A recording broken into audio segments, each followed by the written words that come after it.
It's been rainy and cloudy these past few days, but just now, as the sun was going down, we got a little bit of clear skies, so just thought I'd make a quick video. What I've been thinking about recently is where we are right now will be considered the golden age, or what will be looked back on as the golden age. I think because no matter where you stand politically, no matter who you are, I think it can be generally agreed upon that things have never been better. At the same time, they've never been worse. And people will, call what's better or worse depending on their perspective of things. But generally, overall, people will say that things have never been more advanced, at the same time regressed technologically, but also socially.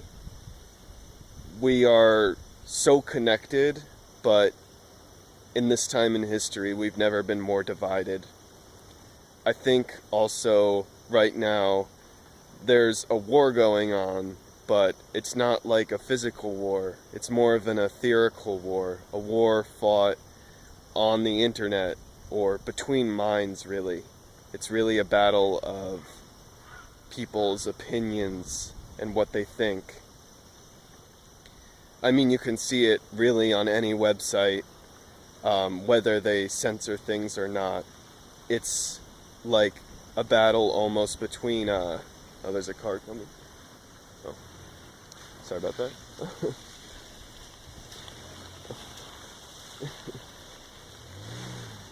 She's kind of weirded out. Whoops. Oh well, just keep my voice down. I'm not always alone in making these videos, but I'm not going to stop recording. I'm not going to let that stop recording. Well, that's a little awkward. But anyways, so it happens. It happens while recording. But I only have so much sunlight that I'm not going to do another take, so sorry. Anyways, so there's an etherical war going on, a war between minds, mostly on the internet, and it won't come to the physical world, at least not yet. And if it is attempted to be manifested in the physical world, it'll simply come out muddled and, yeah, not really legit, I guess.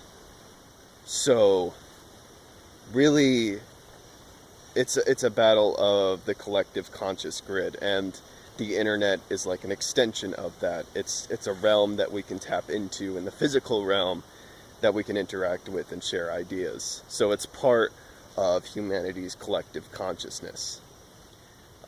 If you don't know already about the collective consciousness grid, I suggest you research it a lot.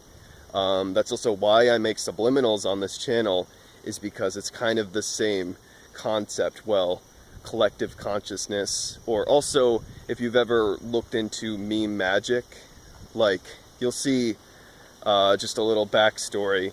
Well, on the internet, there's one website, 4chan, that has always been a really significant part of my life, and it's very strange to say because it came out in 2003 when I was like 5 or 6 years old, so I never went on it as a child. I never really knew about it. I heard things on it from the internet or from people, but it's like I never physically went on there. Yet it's so strange because everything about the website to me always felt so nostalgic, and I always felt so like connected to it in a weird sense. And I never started going on until I was like maybe in high school. I never like frequented the site till I was in high school. I did go on the site once or twice as a kid, but it's just like all of the stuff that's on there, all the memes, the humor, the inside jokes, they've all like resonated with me.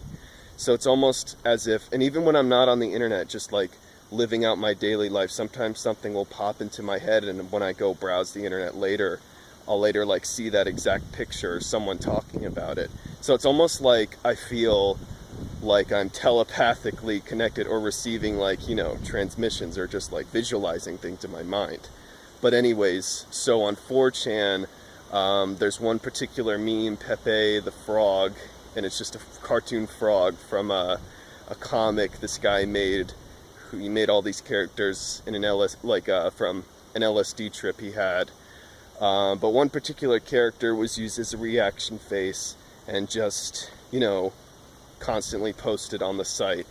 And then later, another kind of meme on the site was using the word kek instead of LOL, you know, for laughing. And, you know, when people started researching it, they later came to an ancient Egyptian god that was represented by a frog.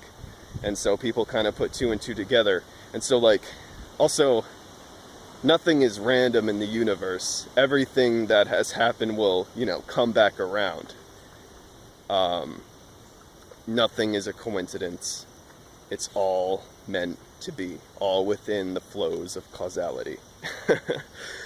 Anyways, and so people on 4chan also say whenever they've manifested something, they also have something called a hive mind, where a lot of users will share the same responses, or the same humor, the same, sorry, a little windy, they will have the same ideas and same responses to certain things, and they call that the hive mind. And so that's almost like a collective consciousness grid in on itself, but it's very organized, and it's very instant, telepathic wise, psychic wise. It also makes them stronger at manifesting things. There's a lot of things, and you can look this up all for yourself. I'm not going to go into detail, but there are things that they've created, manifested into the real world, that were based or had, you know, people found synchronicities within the memes that they made, and then would later get manifested into the physical realm. So, also, just generally, if you're on the internet, almost all memes, almost all kind of lingo or inside jokes trickle down from 4chan. 4chan is almost like a gatekeeper between source and the internet as a whole. So it's very interesting stuff if you look into it. Anyways, where I was going with this is that I also said in a previous video, whoever owns the internet can steer the masses, or whoever owns the internet owns the world, basically, because you're controlling this collective consciousness. And right now, there's a lot of corporations and a lot of people being paid by corporations to spam websites, to cover up the truth, to delete videos, to